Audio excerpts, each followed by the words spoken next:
the India's biggest movie star, Amir Khan. Thank you.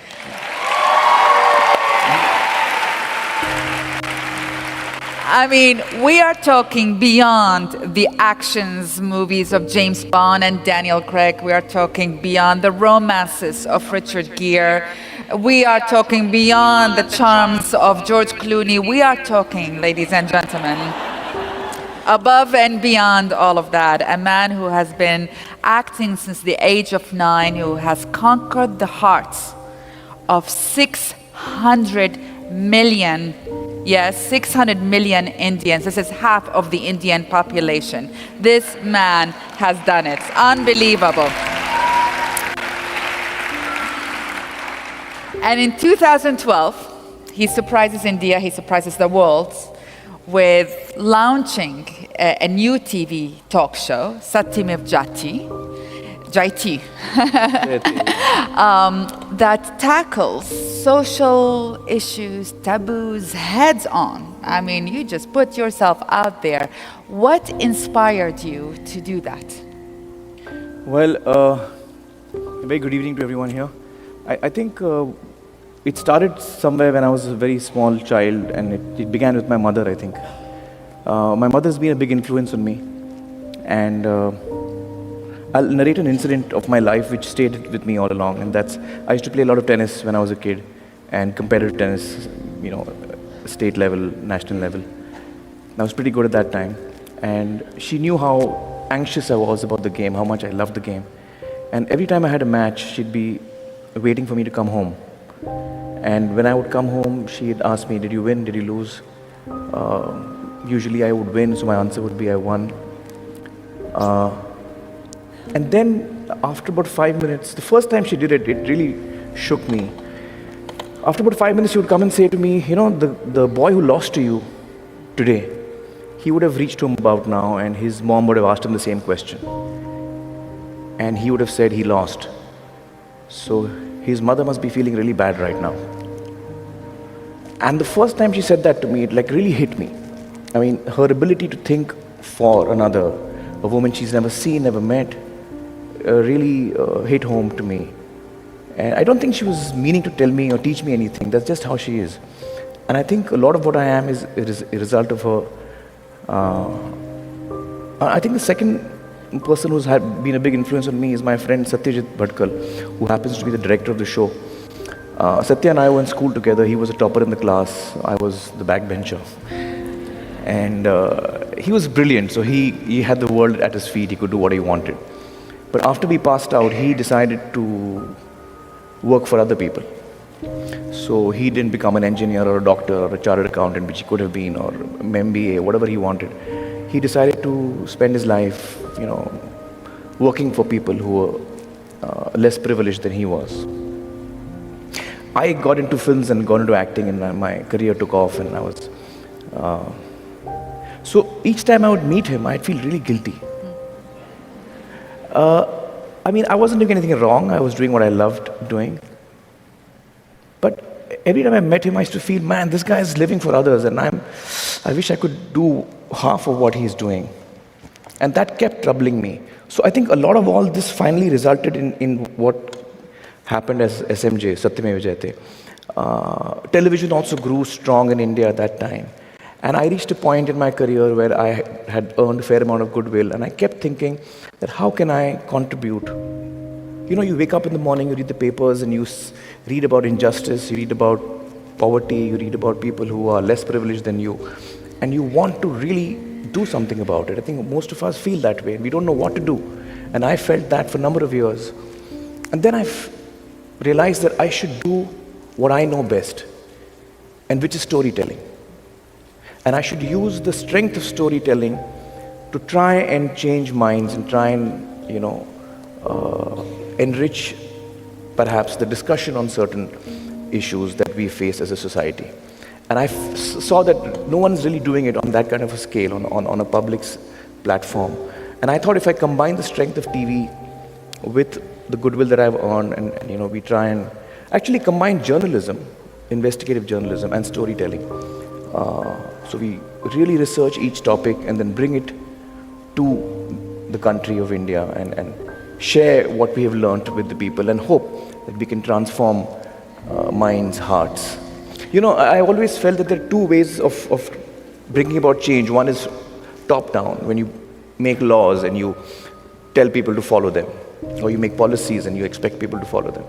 And the other way, and sometimes it works, but sometimes, a lot of times it doesn't. I think the other way is a longer route, but I think that is what we have chosen to do. And that is to reach out to people's hearts. Not with anger, but with love. And you know, try and transform minds at a young age. Yeah. Let's take a look at, let's give the audience a look at your first show, actually, if we may. कन्या भ्रूण हत्या, सभ्य समाज का एक काला सच। कई doctors इस मौत के व्यापार में भागीदार हैं। इस ऑर्गेनाइज्ड क्राइम का पर्दाफाश करने के लिए खुफिया कैमरे और पक्के इरादे के साथ निकल पड़े दो जाबाज पत्रकार, मीना शर्मा और श्रीपाल शक्तावत। और जो सच सामने आया वो दिल दहला देने वाला था। डॉक्टर्स पैसों की खातिर कोर्ट में ही लड़कियों की हत्या करने को तैयार थे, जिनकी करतूत खुफिया कैमरे में कैद कर ली गई। 13,000 किलोमीटर का सफर तय करके हिंदुस्तान के 40 शहरों के 140 डॉक्टर्स पर किया गया ये स्टिंग ऑपरेशन नेशनल टेलीविजन पर भी दिखाया गया। जान को जोखिम में डालकर किया गया ये स्टिंग ऑपरेशन क्या कन्या भ्रूण हत्या के गैरकानूनी सिलसिले को रोक पाया? Now, that was your first show. That is not an easy topic. What triggered you to choose this one? Well, I'm not quite sure why we chose this one in particular, but I felt that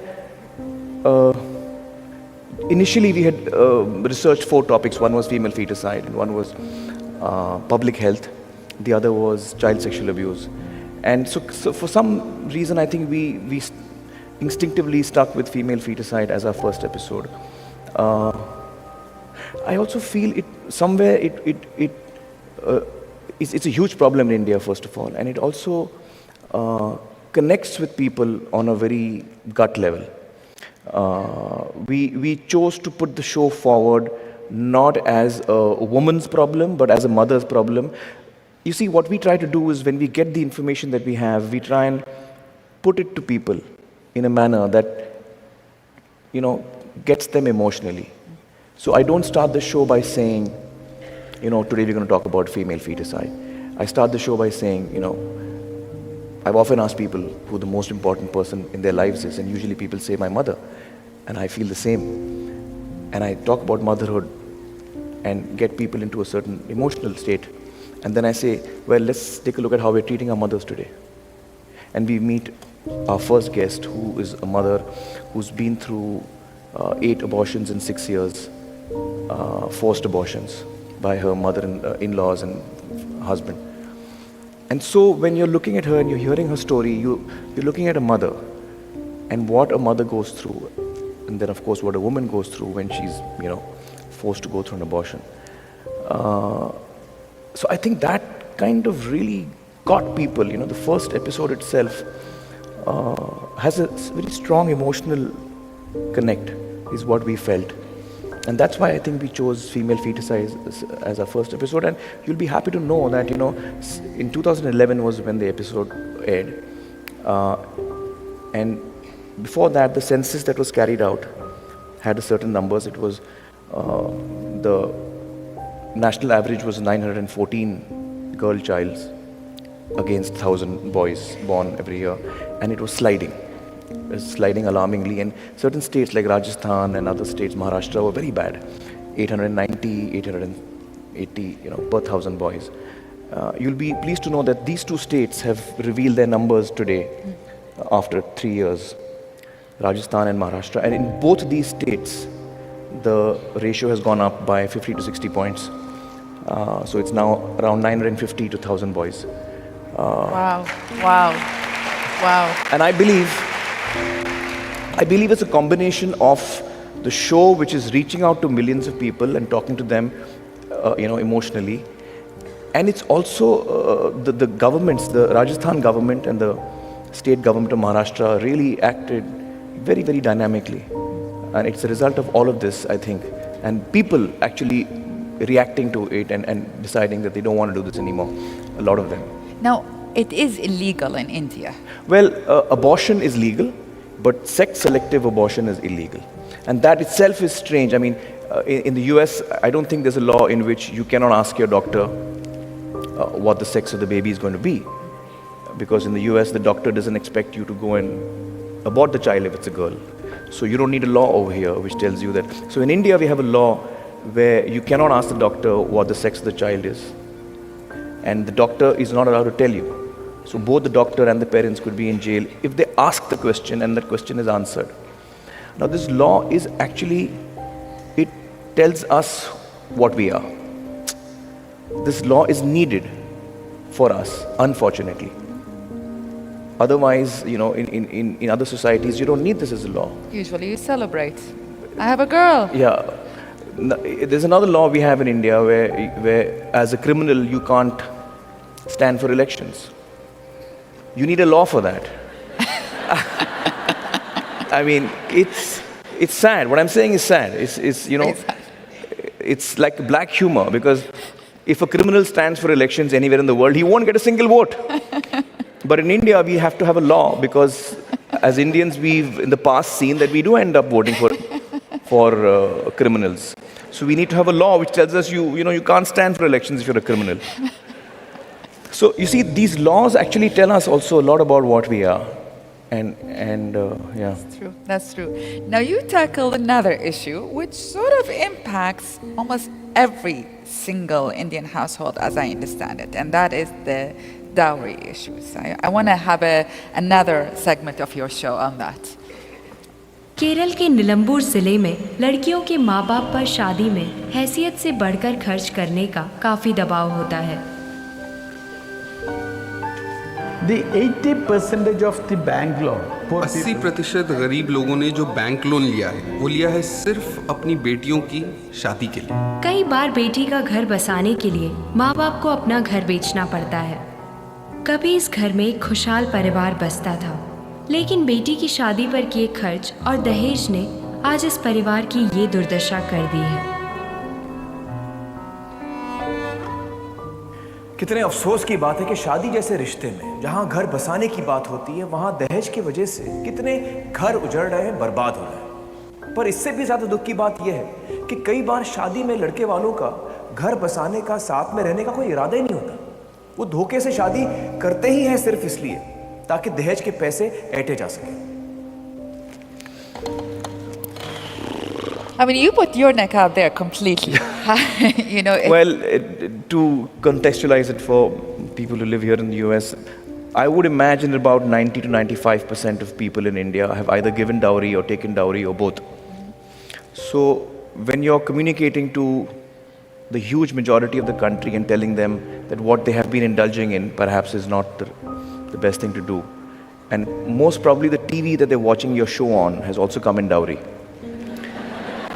So you have to, which is why it is so important for us to communicate this with love.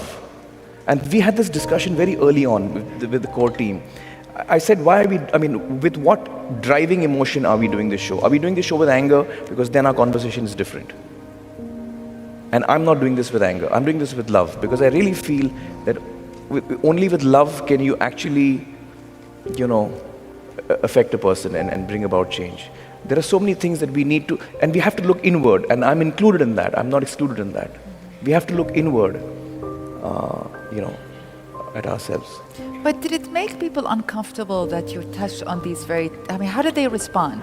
Well, by and large, the huge majority, the very positive thing I want to tell you is that the huge majority of Indians has just loved the show.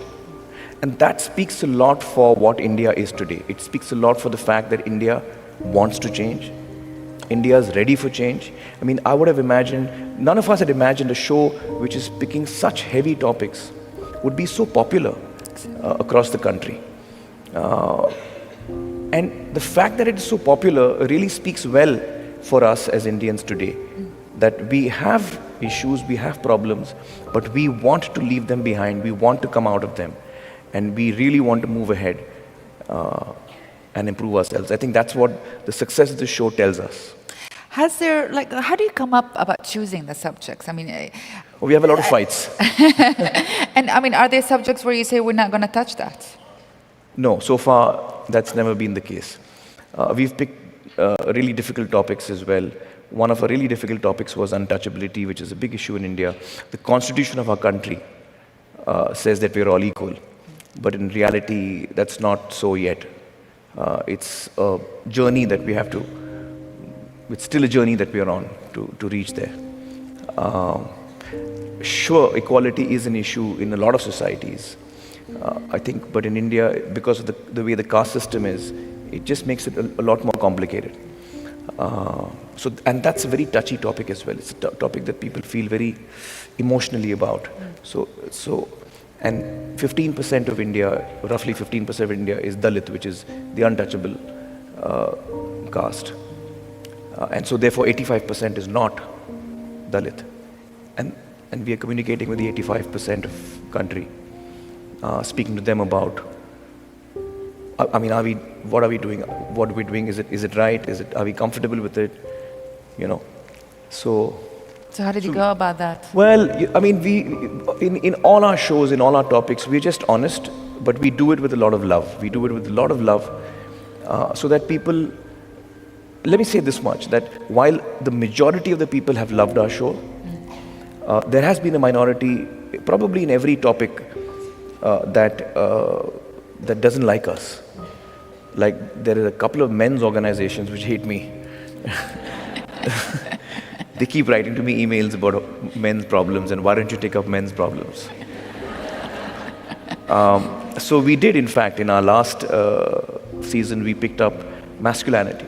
What is it to be a male? Because we figured that unless we re-look at and hopefully redefine what a man is, things are not going to change.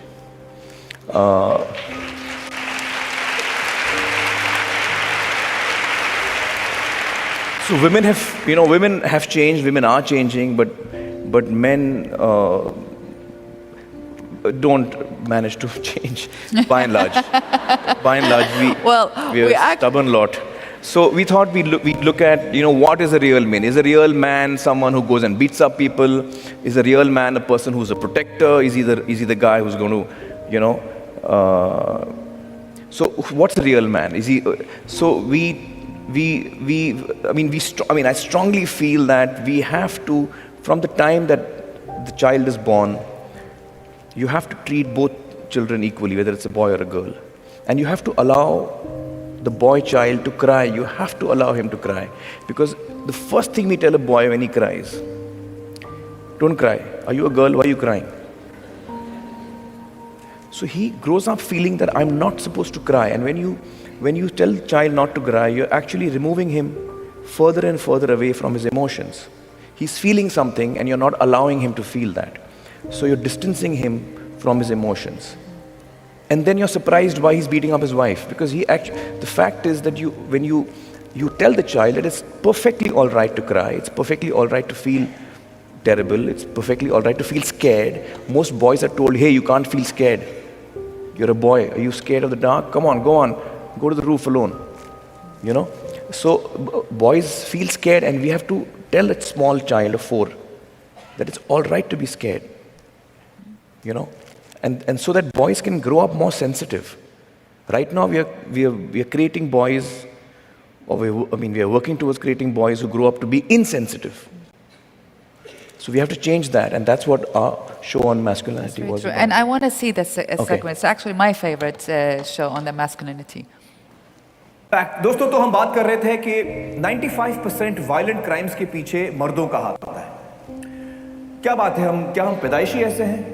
क्या हम मां के पेट से मुक्का और लात मारते हुए बाहर निकलते हैं? दोस्तों, इस साल 15 अगस्त के भाषण में हमारे प्रधानमंत्री जी ने कहा कि वक्त आ गया है कि अब हम इस बात पर ध्यान दें कि हम अपनी लड़कों की परवरिश कैसे कर रहे हैं। लिहाजा आइए बात करते हैं 5 मर्दों से जो अलग अलग राज्यों से हैं और जानने की कोशिश करते हैं कि उनकी परवरिश कैसे हुई थी? राम जी, आपके बचपन के बारे में हमें कुछ बताइए। आपने क्या पाया, क्या सीखा आपने? असल में किसी को ये कहने की ज़रूरत नहीं पड़ी भाई मर्द होने के नाते आपने ये करना है। जो आसपास माहौल था या परंपराएं और परिवार में जो चलता रहा था उसी को फॉलो किया। मतलब मार पिटाई तो खूब की पत्नी को, जिसका आज पछतावा है। मार पिटाई भी इस तरीके की, मुक्का मार दिया मुंह के ऊपर, नाक के ऊपर, आँख के ऊपर, कहाँ पे लगेगा। मतलब ये कि भाई ये पीटना तो उसका हक है। और ये हरियाणा में एक कहावत भी थी, उसको भी हम डिस्कस करते थे कि 2 उठती के मारो और 2 बैठती के मारो सवेरे शाम, तब उसकी मर्दानगी कायम रहेगी। उठे तो 2 मारो, जो बैठे तो 2 मारो। 2 मारो। तो ये मतलब कहावत है। हाँ, ये कहावत हरियाणा की। तो तब वो मर्द जो है वो मर्द कहलाएगा। हाँ। I mean, that's a big deal that he's telling you this. This is really, really big deal. How, I mean, do you think they responded better to you that you are not only a man, but the man in India? You know, coming and talking about these issues. There's a portion of the show in which I'm told by another man. He says that, in India, real men don't cry. And real men don't hold their wives' hands. The wife walks 2-3 feet behind. Now, you must understand, India is a large country. So when I'm saying this, don't take it literally. This is mostly in rural India, and there are a lot of extremely progressive people in India as well. So I don't want to give you all the wrong impression. But this is an issue. There are villages in India, in rural India, where this is the belief, this is how they've grown up. So on the show, I did say, I said, based on all of these definition of what a real man is, I am completely not a real man because I hold my wife's hand all the time. I hug my children. You're not supposed to hug your children. You're not supposed to show affection to your child as a male, a true male. So I hug my children all the time. I cry all the time. I was crying just before I entered the stage. That's true. It is true. Yes, we were both crying actually. I was listening to what's her name, Saida. I guess yes, I was listening to her speak, and I was in tears. So I cry all the time. Have you cried on movies, on TV? On TV, every episode of mine, yeah. Excellent. Not a single episode goes by when I don't cry. And it's not only during the show itself, it's even when I'm researching it. When you're researching these topics, it takes days for us to go through all the material we collect. And invariably, in every topic that we've picked, we get to a point where me and Satya and Swati and all of us get so disheartened. I'm looking at an interview and I'm weeping. And we kind of shut it off and we're like, why are we doing this? Nothing's going to change you. But then you come across a person who is working in that and has got so much strength, so much resilience, so much grace, and such dignity that it brings you back to your feet. In these years that I've researched Satyamev Jayate, I've seen the worst in mankind, I've seen the best, the most beautiful in mankind. I've come across people who are such amazing and inspirational people. I spoke to this lady whose son had been murdered. Her son had got married to a girl from a different religion, and so it was an honor killing. This lady spoke with such dignity and such grace, and with such forgiveness in her heart. I just couldn't get over it, It was so amazing to listen to her speak. She's talking about her son who's been killed. And, I don't know where she finds the strength from to still look for love, in people. I was speaking to these 2 women. We often assume in India that women who are from rural India are uneducated and therefore not as strong as women from cities, etc., etc. So these 2 women who in the same episode were of honor killings. One woman's son and the other woman's brother was killed. And they were ostracized from the village. They were targeted. They were not sold anything. Nobody spoke in the village. So the ashes are taken in what is called a kalash, like a pot. That pot was not sold to them. That's the kind of segregation they faced in the day. And then they did a police complaint and all of that. So the case was going on. They were threatened. They were offered money.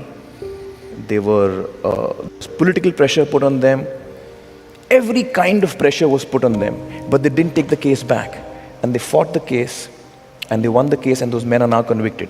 Now, what I'm trying to say here is that these two women are from a small village in India.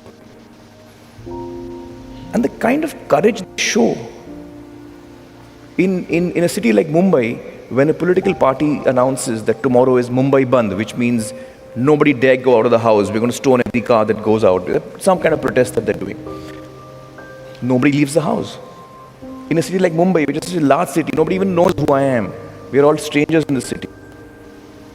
But we're frightened to step out of the house because someone has announced that we can't. Here, these two ladies are specifically targeted. They're still staying in the same village, and they still have the courage to stand up and say, no, we don't want money. We want justice. Where do they get this from? So it's, It's really amazing. So I've met such wonderful people in this journey of 5 years. how, I mean, we are almost out of time, but how did you respond to India got a lot of coverage recently on the gang rape and on the movie India's Daughters. What do you think about the government? Yeah. I haven't seen the film, so I can't comment specifically on the film. But I think it's really sad that the film was banned. It should not be banned. Of course, it should be shown. I mean, there should be freedom of speech everywhere. So there was a lot of people in India who fought for the fact that the film should be shown. It's really unfortunate that the film was banned. And rape is a big issue in India, and we did one of our episodes was on fighting rape. And where our understanding, very briefly, is that the balance of power in India needs to change. Right now, a rape survivor goes to the police and gets badly treated over there, goes to the health facilities, gets badly treated over there. Justice system takes really long, by and large, to come to the end of the case. Unless conviction becomes swift and certain, things are not going to change in India.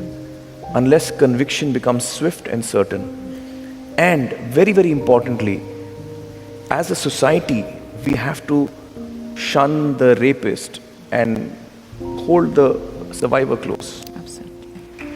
You know? And you can do that. And you can do that. You are doing that. Now, it's hard to sort of escape the fact that you lost weight or gained weight. You sort of thinner in here, but I understand it's because you're in a movie. You're in the midst of shooting a movie. I'm actually getting ready for this film that I'm playing an older man who's an ex-wrestler. So I'm putting on a lot of weight, which is fun. But has it changed your choices of stories as a star, Not really. I wouldn't say it has changed my choices as an actor, but quite naturally I get attracted to films because of who I am. So this film that I'm doing, for example, it's called Dangal, which means wrestling, and it's a story about this wrestler who has a dream to win a gold medal, an international gold for his country. He can't fulfill his dream because he doesn't have money, he has to give up wrestling, and so he decides that his son will fulfill his dream. And then he proceeds to have 4 daughters in the next 15 years. So the story is about his daughter fulfills his dream. Yeah. And exactly. Well, Amir, you could have easily rested in the limelight, and yet you took, with courage and with integrity and with love and inspiration, you just went ahead and inspired, half of India's population. This is a huge deal and inspiring all of us here in America. So, chapeau to you. Thank you. Good luck. Keep going. We are all behind you. Thank you so much. Thank you, thank you, thank you.